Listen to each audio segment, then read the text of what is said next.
मैं प्रशांत जी आपसे एक चीज शेयर इसलिए कर लूं कि बिहार की पॉलिटिक्स को मैं थोड़ा बहुत समझता हूं, मैं एक समय उसमें इन्वॉल्व था। ललन सिंह जिस तरह पे जो एफआईआर हुई है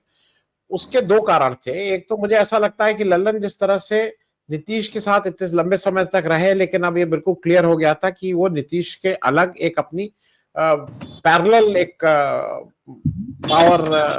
कहीं ड्रॉ कर रहे हैं, मतलब वो एक पावर स्ट्रक्चर एक अलग से पैरेलली बना रहे हैं। दूसरा क्या हुआ कि लल्लन चूंकि भूमियार हैं और ये भूमियार वाला एक उनका जो वो था कि अब वो आ, होता क्या है ना कि ये लोग लीड करते करते करते करते, लल्लन कभी भी गुंडे नहीं थे, ये मैं व्यक्तिगत रूप से जानता हूं, बाहुबली नहीं थे, गुंडे नहीं थे, इस तरह के नहीं थे। लेकिन जब गुंडे आके पैर छूने लगते हैं, और इसका हम लोगों ने लखनऊ में भी एक वो देखा है, लालजी टंडन जैसा व्यक्ति के पैर यहाँ के लखनऊ के कुछ सो कॉल्ड गुंडे व माफिया आके पैर छूते थे, तो लालजी टंडन को भी लगता था कि मैं गुंडों का मैं नेता हूं, गुंडे आके मेरे गुंडे क्या है। तो वो गलतफहमी लल्लन को भी हो गई है। लल्लन को लगता, और अभी से नहीं हुई है, पिछले 10-15 सालों से हुई है, सरकार बड़ी चीज होती है। लल्लन कल से दो उनके वो घूम रहे हैं सोशल मीडिया पे, एक जहां पे वो कह रहे हैं कि अनंत सिंह अब जेल चले गए हैं तो अब जिम्मेदारी मेरी है और बिल्कुल मत घबराना। तो अनंत सिंह क्या किसी ऐसे काम के लिए जेल गए हैं कि वो भारत का झंडा फहराने गए थे पाकिस्तान में और वहां पे उनको कुछ दौड़ा लिया गया और वो जेल चले गए, या कौन सा ऐसा वो मतलब इस तरह का काम कर रहे थे देशभक्ति का कि उनको, अरे वो हत्या के आरोप में जेल गए हैं और उसमें अगर लल्लन सिंह उनको सेकंड कर रहे हैं तो ये तो लल्लन सिंह के बारे में करें। दूसरा, लल्लन जिस तरह से कल मुझे अभी भी नहीं समझ में आता है कि लल्लन ये केंद्रीय मंत्री हैं, कितने इररिस्पॉन्सिबल हैं। अगर तुम अगर बेईमानी करते भी हो, कुछ चीजें मैं व्यक्तिगत रूप से जानता हूं इसलिए उसको सार्वजनिक उस पर कहना ठीक नहीं है, अगर कुछ करते भी हो तो अपना चुपचाप करो। जिस तरह से कल वो ऑन रिकॉर्ड बोल रहे थे कि ये यादव जो है इन लोगों को घर से मत निकलने देना वोट वाले दिन, और अगर निकले, मतलब ये सब कौन सी धमकी दे रहे हो। ऐसे में अगर एफआईआर हुई है तो एक चीज समझ लीजिए कि कहीं ना कहीं मुख्यमंत्री की हामी भी है।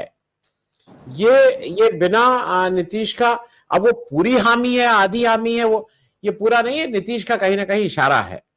और जिसको कहते हैं ना कि ये जो लल्लन सिंह अपने पजामे से बाहर आ रहे थे तो उनको वापस पजामे में या उसमें वापस डालने की ये भी एक कोशिश है। और लल्लन सिंह और अनंत सिंह, ये दो लोगों ने जितना नुकसान मेरे ख्याल में इस इलेक्शन में लास्ट के 2-3 दिनों में किया है, तो इस पे आपसे एक, चूंकि, और मैंने जानबूझ के आज बिहार के किसी पत्रकार को इसलिए नहीं लिया है बिहार के लोगों को कि एक बाहर से ऑब्जर्व हम लोग करें कि उससे जो केंद्र की राजनीति प्रभावित होगी कि नहीं होगी। और दूसरी चीज, ये 2-3 इंसिडेंट हुए हैं, अनंत सिंह वाला, लल्लन सिंह वाला, इससे ओवरऑल एज एन ऑब्जर्वर आपको क्या लग रहा है कि इससे चीजें खराब हुई हैं इनके लिए, और इंडिया गठबंधन आने वाले समय में सरकार बनाए या ना बनाए, लेकिन केंद्र में मोदी जी के लिए मुश्किलें जरूर पैदा करेगा। प्रशांत भाई, 2014 के बाद जब एक मोदी का ऑरा शुरू हुआ और बीजेपी का ऑरा जब शुरू हुआ, 19-20 आते आते एक स्लोगन बन चुका था कि चुनाव कहीं का भी हो, चुनाव के नतीजे कोई भी हो, लेकिन सरकार बीजेपी की बनेगी। क्योंकि अगर किसी और की बन जाती है तो वो लोग तोड़ देंगे, विधायक खरीद लेंगे, और इसीलिए अमित शाह को चाणक्य बोला गया था। हमारे यहाँ तो गुजराती में पोस्टर चिपकाए जाए थे, मतलब मीम आता था व्हाट्सएप पे, मिलो या लिखो, अगर आपको कोई भी लेवल की सरकार बनानी है तो मिलो या लिखो माननीय श्री अमित भाई शाह। तो ठीक उसी तरह बिहार के परिप्रेक्ष्य में पिछले 2-3 दिन से एक चीज मैं कॉमन सुन रहा हूं कि सरकार किसी की भी आए, पिछले जो 20 साल से चल रहा है वही सिलसिला कि सीएम तो नीतीश कुमार ही होंगे, तो सरकार किसी की भी हो उसका मतलब क्या है, वो एनडीए की भी हो सकती है, इंडिया की भी हो सकती है। और ये हमारे तेजस्वी ने तो बोला ही है कि हमारे चाचा का कोई भरोसा नहीं है क्या कब क्या हो सकता है। लेकिन इस बार थोड़ा तेजस्वी थोड़ा बहुत चाहे कॉम्प्रोमाइज कर भी ले, लेकिन मुझे लग रहा है कुछ कॉन्ट्रैक्चुअल डेफिनेटली आगे बढ़ेंगे, जो भी होगा इसमें नहीं पड़ना है। अभी नीतीश कुमार की राजनीति अभी लंबी नहीं है, चाहे वो अच्छी तरह जीत भी जाए, उनकी सरकार बन भी जाए, जेडीयू की एनडीए में बन जाए, नीतीश कुमार की खुद की, और आप देखो तो अंदरूनी बीजेपी और बिहार की जनता को एक मैसेज पहुंचाया जाता है, इनकी मानसिक परिस्थिति अच्छी नहीं है, तो ये मतलब लंबा नहीं खींचने वाले। तो विद इन जेडीयू अंदर एक बहुत बड़ा आग बबूला वातावरण खड़ा हुआ है कि नीतीश बाबू चले जाएंगे, कुछ भी होगा, भगवान उनको लंबी उम्र दे, लेकिन अगर वो राजनीति से रिटायर होते हैं तो हमारा क्या, क्योंकि ये जेडीयू को तो शिवसेना बना देंगे बीजेपी वाले, तो हम लोगों का क्या। इसीलिए थोड़े 2-3 लोगों को अभी इस माहौल में आगे खड़ा किया गया है कि ताकि बीजेपी ज्यादा बोल ना पाए इनके खिलाफ। जैसे आपने अनंत सिंह का नाम ले लिया, जैसे आपने ये ललन सिंह का नाम ले लिया। ललन सिंह को केंद्र में मंत्री बनाया तब काफी सारे ऑप्शन भी थे। तो ये एक जानबूझ के फैलाई गई चाल थी बीजेपी की कि बिहार में जेडीयू को खत्म करने हैं तो उनके हाथ पैर काटने पड़ेंगे। और आज की तारीख में नीतीश कुमार तो एक बहुत बड़ी हड्डी है सबके लिए, चाहे वो बीजेपी हो चाहे वो आरजेडी हो, क्योंकि कुछ भी हो सीएम उनको बनाना है और उनके सपोर्ट से बनना है। और वो सपोर्ट को काटने के लिए काफी सारे प्यादे खड़े किए गए, उसमें Prashant Kishor also is one of the प्यादा कि उनका क्या हो सकता है। लेकिन और एक इनके ऊपर जो आया जोर कि साला गलती से 240 ही आई सीट, मतलब 292 पे एनडीए अटक गया। अगर वो कुछ और लेके आते और नीतीश कुमार की इतनी गरज नहीं होती इनको तो अभी तक तो कुछ कर बैठे होते। सो ओवरऑल ये आप जो बोल रहे हो ललन सिंह, वो अपने आप में आफ्टर नीतीश प्रोजेक्ट कर रहे हैं और बिहार की जनता को मैसेज देना चाहते हैं। ये जो उनका स्टेटमेंट है वो क्लियर कट स्टेटमेंट है। आपने जो बोला कि चिंता मत करो, भले अनंत सिंह नहीं है, मैं बैठा हूं, ये है वो है, मतलब अब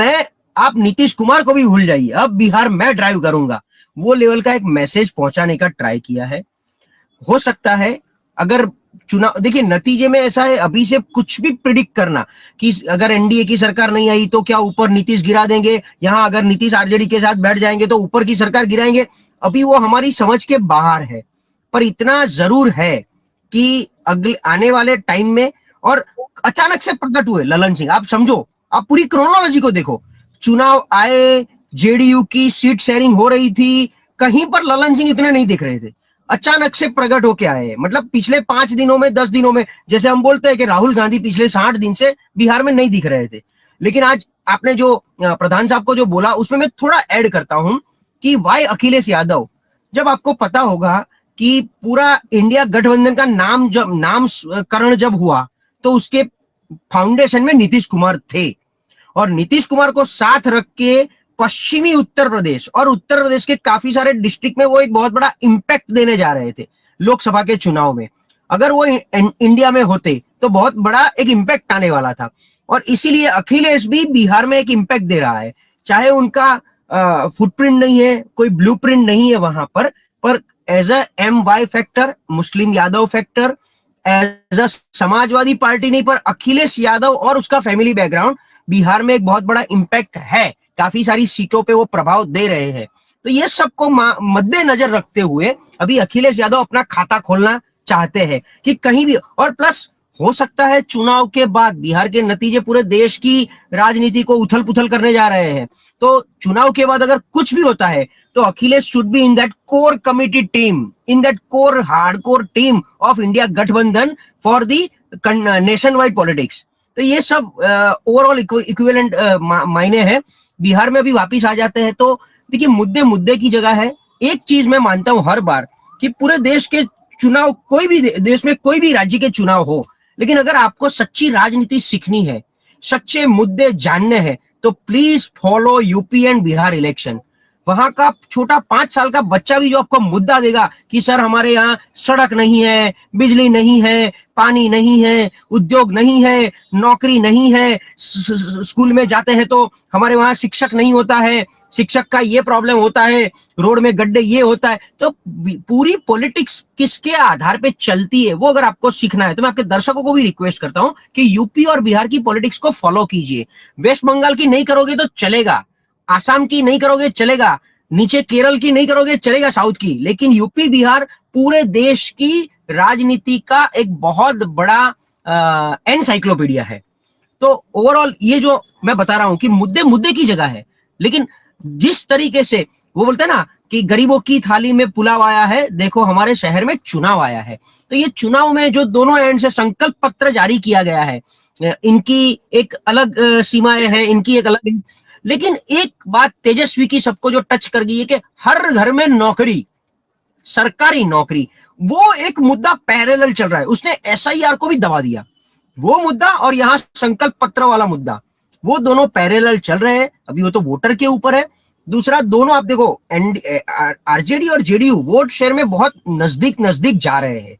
आज की तारीख में आप भी कंफ्यूज, मैं भी आपको पूछूं कि आनंद साहब आपके हिसाब से किसकी सरकार बन रही है, तो आप फर्म रिप्लाई नहीं दे पाओगे। दोनों में टॉस पे है, तो हम वो बात नहीं करेंगे किसकी सरकार कैसे बनेगी। लेकिन थोड़ा पॉजिटिव ऐसा है कि नीतीश कुमार ने पिछले 20 साल में, खास करके पिछले 10 साल में, जो सेंटर इनके साथ बैठने के बाद जो अचानक से फंडिंग ले आए हैं, गंगा सफाई की बात करके, मतलब ब्रिजेस, रोड, थोड़ा बहुत जो विकास का काम दिखाया है, वो 1% उनको मार्क ज्यादा मिलते हैं नीतीश कुमार को। और ये इनका जंगल राज, उनका एक मार्क नेगेटिव हो जाता है। बस ये एक और एक मार्क का जो डिफरेंस है, वही सरकार बनाने जा रहा है।